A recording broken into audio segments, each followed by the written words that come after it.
Some places call to you in your dreams. They linger in your mind, whispering to you in quiet moments, inviting you to step beyond the familiar and into the unknown.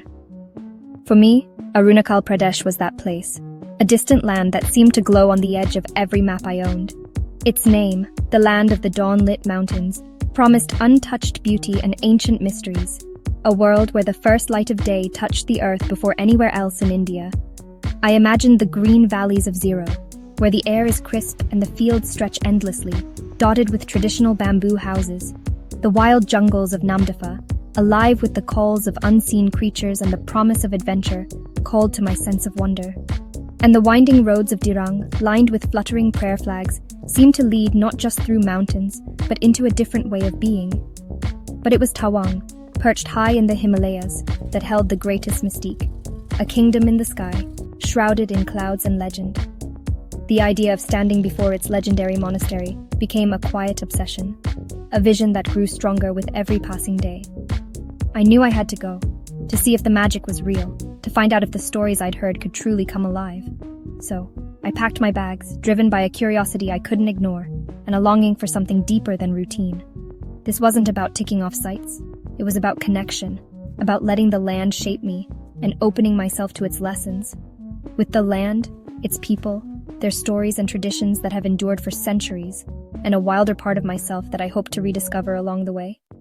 I wanted to feel the Himalayan wind on my face, taste local food prepared with love and tradition, and share smiles that needed no words, moments of connection that transcend language. Arunachal felt like a pilgrimage for the soul, a chance to step away from the noise and listen to the earth's quieter rhythms, to find stillness in the wild.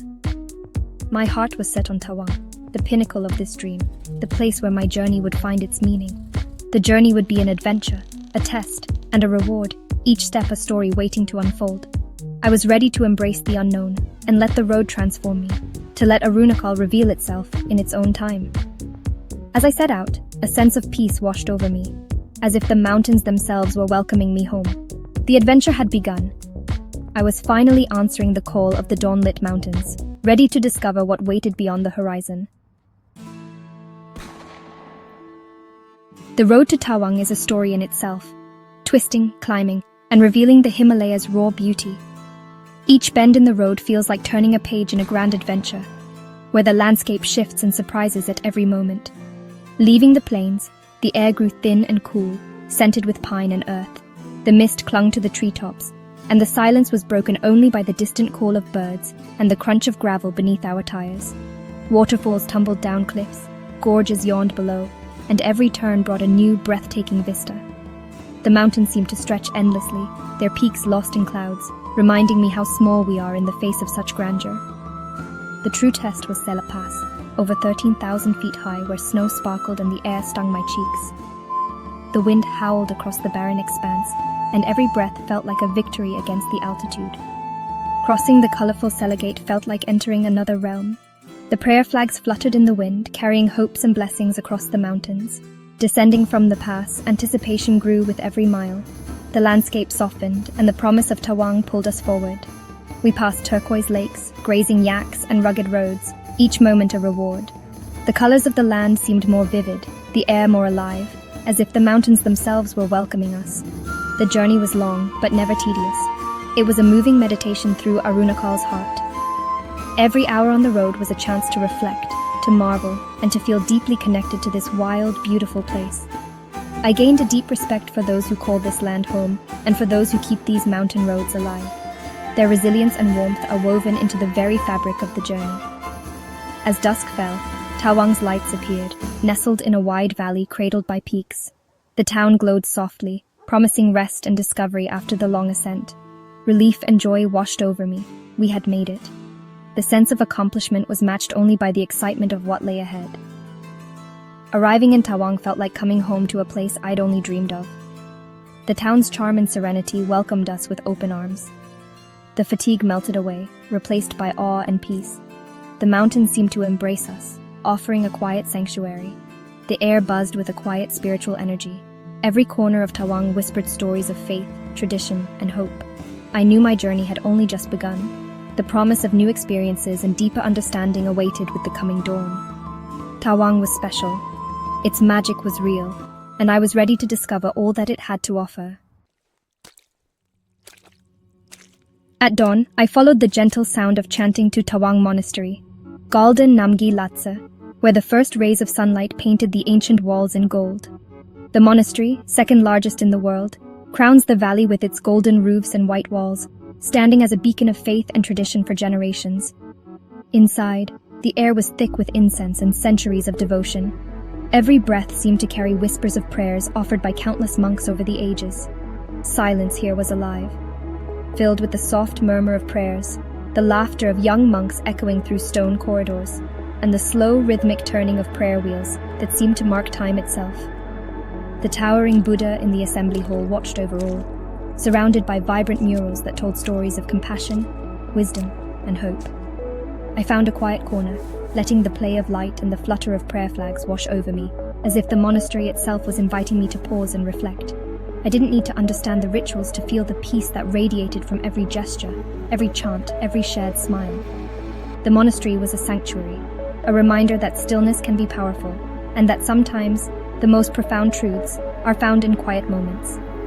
It's more than a landmark. It's the living heart of the region, where locals and visitors alike find comfort, connection, and a sense of belonging. The Monpa people's faith and resilience echo in every stone, their stories woven into the very fabric of the monastery's walls.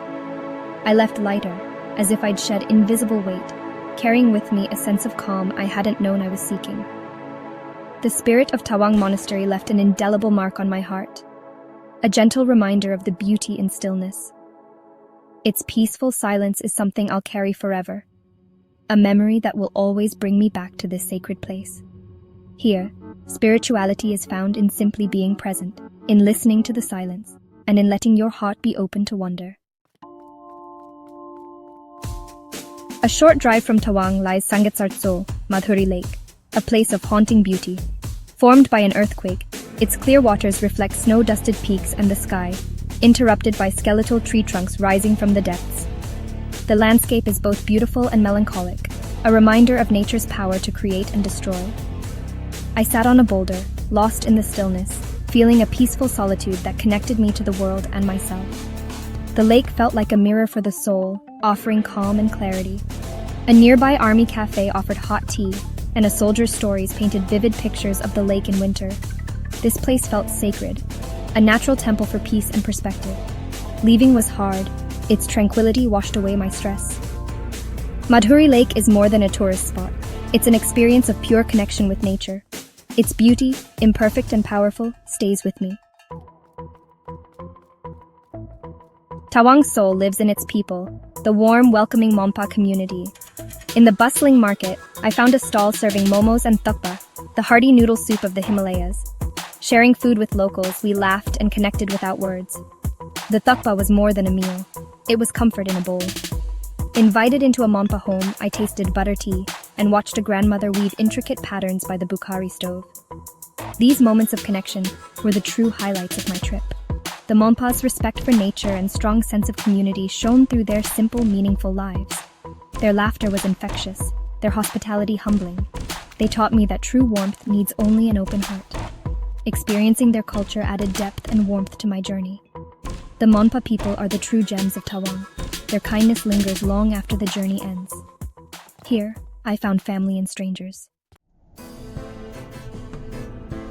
Crossing Sela Pass again, the landscape had transformed. Snow blanketed everything in white silence. Sela Lake, once turquoise, was now edged with ice. I couldn't resist jumping into the snow, laughing and playing like a child. The cold vanished in the joy of the moment. A snowball fight, footprints, a tiny snowman. At 13,000 feet, surrounded by silent peaks, I felt completely free. Sela Pass teaches you to respect nature, embrace the unexpected, and find joy in detours. The snowstorm wasn't an obstacle. It was a gift, revealing the mountain's dual personalities. As we descended, I looked back at the peaks, grateful for the adventure. Sela Pass is more than a road.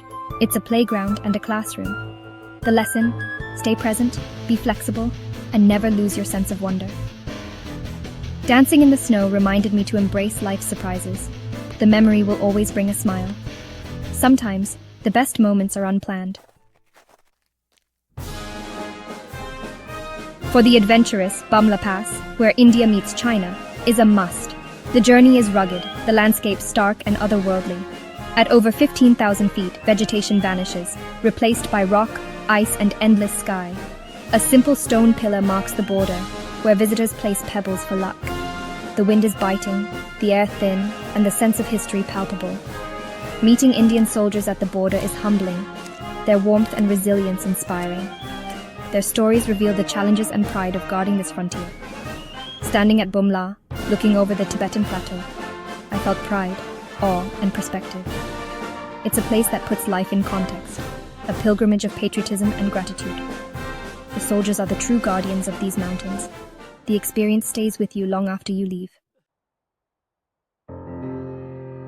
On my last evening, I watched the sunset over Tawang Valley, the monastery glowing in twilight.